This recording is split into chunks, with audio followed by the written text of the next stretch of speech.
Dioses han habido muchos, pero solo a uno se le llama Padre. A lo largo de la historia, la humanidad ha adorado miles de dioses, pero el concepto de llamar a Dios Padre es único, profundo y revolucionario. La humanidad ha adorado más de 10.000 dioses diferentes: dioses del sol, dioses del trueno, dioses de la fertilidad, dioses de la guerra, dioses del río Nilo, dioses que exigían sacrificios humanos, dioses que se peleaban entre ellos, dioses que morían y resucitaban, dioses caprichosos, crueles, indiferentes. La historia de la religión es, en gran parte, la historia del miedo humano ante fuerzas que no podía controlar. Pero en algún momento de esa historia, en medio de todos esos dioses, apareció una idea que lo cambió todo. La idea de llamar a Dios Padre. No Señor, no Rey, no fuerza cósmica, no Dios del trueno. Padre. Esa palabra tiene 2000 años de historia detrás. Y antes de esos 2000 años, tiene miles más de contexto que la hace todavía más extraordinaria. Hoy vamos a recorrer ese camino, desde los primeros dioses de la humanidad hasta esa palabra que, según muchos, lo cambió todo. Quédate. La humanidad y sus dioses. Para entender lo revolucionario que es llamar a Dios Padre, primero tienes que entender en qué mundo existían los dioses antes de esa idea. Los primeros dioses, el miedo como origen. El historiador de las religiones, Mircea Eliade, uno de los más importantes del siglo XX, escribió en su obra Historia de las creencias y las ideas religiosas. El hombre religioso primitivo vivía en un mundo lleno de presencias sagradas que debían ser apaciguadas, no amadas. Eso es clave: apaciguadas, no amadas. Los primeros seres humanos adoraban lo que les aterraba: el sol porque podía quemarlos, la lluvia porque podía ahogarlos, el volcán porque podía destruirlos. La religión más antigua no era un acto de amor, era un acto de supervivencia. Los dioses de Mesopotamia. En la civilización más antigua que conocemos, Sumeria y Babilonia, hace más de 4000 años, los dioses eran poderosos pero profundamente indiferentes a los humanos. El Enuma Elish, el poema de la creación babilónico, dice que los dioses crearon a los humanos para una sola razón: para que los sirvieran, para que les construyeran templos, les trajeran ofrendas, les hicieran el trabajo pesado. No había amor en esa relación, había utilidad. El dios Enlil, señor del viento, destruyó a la humanidad con un diluvio porque su ruido no lo dejaba dormir. Así eran los dioses de Mesopotamia: caprichosos, distantes, indiferentes. Los dioses de Grecia y Roma. Los dioses griegos son quizás los más famosos de la historia: Zeus, Atenea, Poseidón, Ares, Afrodita. Y si hay algo que caracteriza al panteón griego, es esto: los dioses se comportaban peor que los humanos. Zeus engañaba a su esposa constantemente. Ares era violento y cruel. Los dioses griegos mentían, manipulaban, se vengaban de los mortales por envidia o capricho. El filósofo Genófanes de Colofón, en el siglo V a.C., ya lo vio con claridad y lo criticó duramente. Los mortales creen que los dioses nacen, que tienen ropa, voz y cuerpo como ellos. Los etíopes dicen que sus dioses son negros y chatos. Los tracios dicen que los suyos tienen ojos azules y cabello rojo. Su punto era devastador. Los humanos habían creado a los dioses a su imagen y semejanza, no al revés. Los dioses de Egipto, los aztecas, los nórdicos. En Egipto, Ra exigía rituales exactos o el sol no saldría. Los faraones eran dioses en la tierra.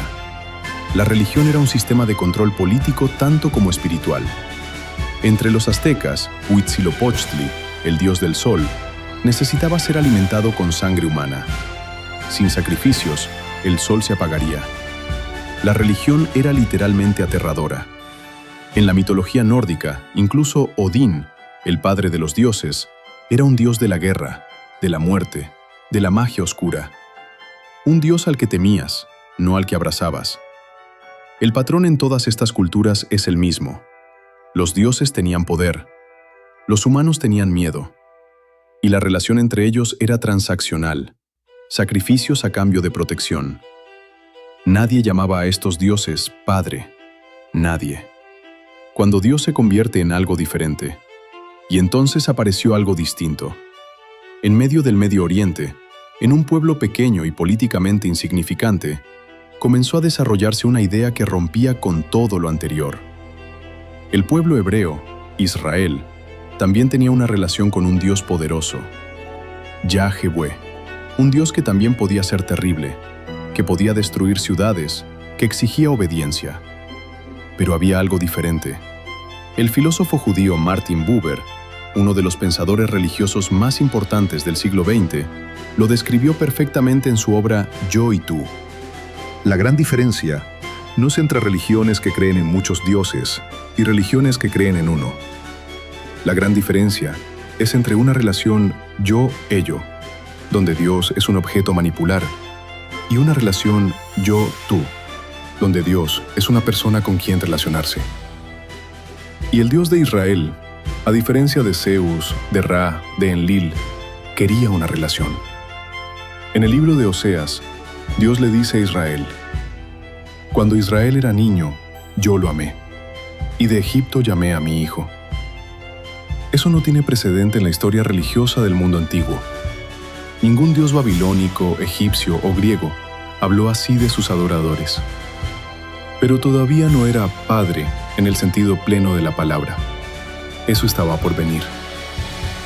Jesús, y la palabra que cambió todo. En el siglo I, en Galilea, un rabino judío llamado Jesús de Nazaret hizo algo que escandalizó a sus contemporáneos. No solo llamó a Dios Padre, lo llamó Abba. En arameo, el idioma que hablaba Jesús, Abba no es una palabra teológica formal. Es la palabra que un niño pequeño le dice a su papá. Es íntima, es cercana, es personal. El teólogo alemán Joachim Jeremías, uno de los mayores expertos en el arameo del siglo I, escribió: «En toda la literatura judía antigua, no existe ningún ejemplo de que alguien se dirija a Dios como Abba. Era algo completamente nuevo. Jesús hablaba con Dios con la confianza de un hijo». Piensa en eso. En un mundo donde los dioses eran fuerzas a temer, donde los sacerdotes mediaban entre los humanos y lo divino, donde nadie se atrevía a pronunciar el nombre de Dios en voz alta, Jesús enseñó a sus discípulos a empezar su oración con 2 palabras: Padre nuestro.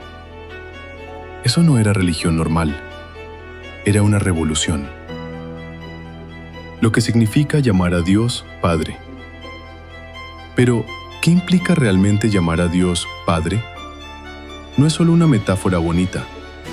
Tiene consecuencias filosóficas y existenciales enormes. Implica que Dios se preocupa por ti personalmente.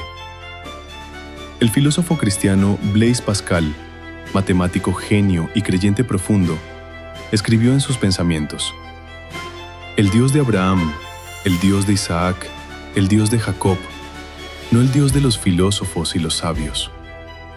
Lo que Pascal estaba diciendo es que el Dios bíblico no es una fuerza abstracta, un primer motor, un principio cósmico.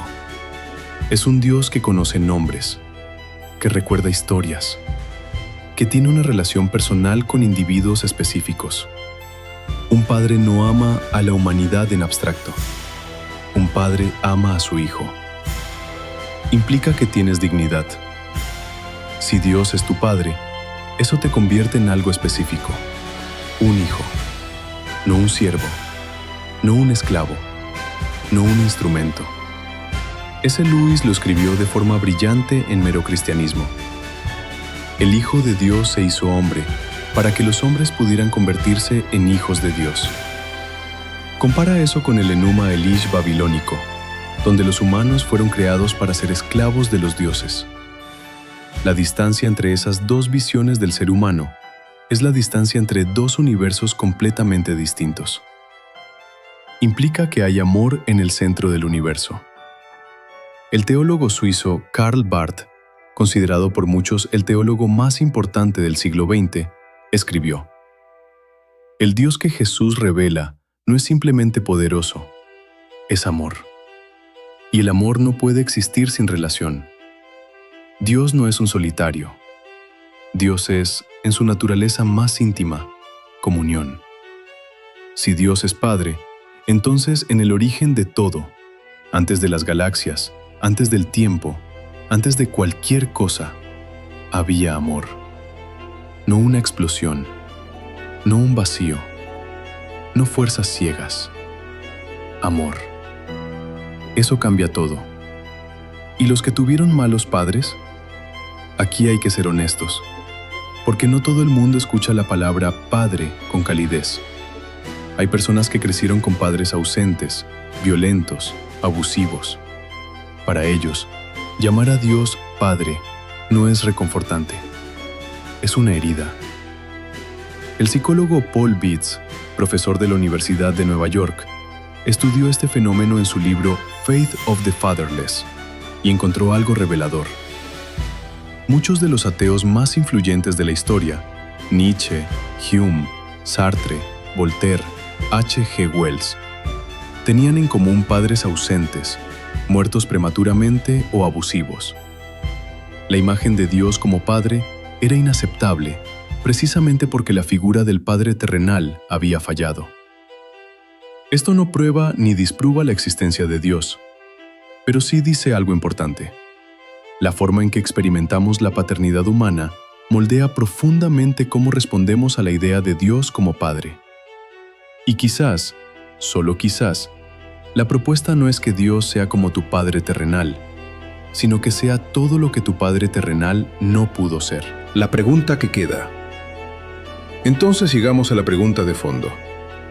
De todos los dioses que la humanidad ha adorado, y han sido miles, ¿por qué este concepto de Padre sobrevivió? Porque después de 10.000 dioses, esta idea sigue siendo la más extendida del planeta. El historiador Will Durant, quien dedicó décadas a escribir la historia de la civilización, dijo algo que me parece profundo. La mayor pregunta de nuestro tiempo no es el comunismo versus el individualismo, ni Europa versus América, ni siquiera Oriente versus Occidente. Es si el hombre puede vivir sin Dios. Y en la misma línea, el filósofo Fyodor Dostoyevsky puso en boca de uno de sus personajes en Los Hermanos Karamazov esta frase que se ha vuelto legendaria. Si Dios no existe, todo está permitido. No lo decía como amenaza, lo decía como diagnóstico. Si no hay un Padre, si no hay nadie que nos haya creado con amor, que nos conozca por nombre, que tenga autoridad moral sobre el universo, entonces la moral es solo opinión. El sufrimiento no tiene significado y la vida no tiene destino. La idea de Dios como Padre no es solo teología, es el fundamento de toda dignidad humana. Voy a terminar con esto. A lo largo de la historia, los dioses cambiaron. Los sumerios los abandonaron. Los griegos los mitificaron. Los romanos los politizaron. Los aztecas los alimentaron con sangre. Los nórdicos los convirtieron en guerreros.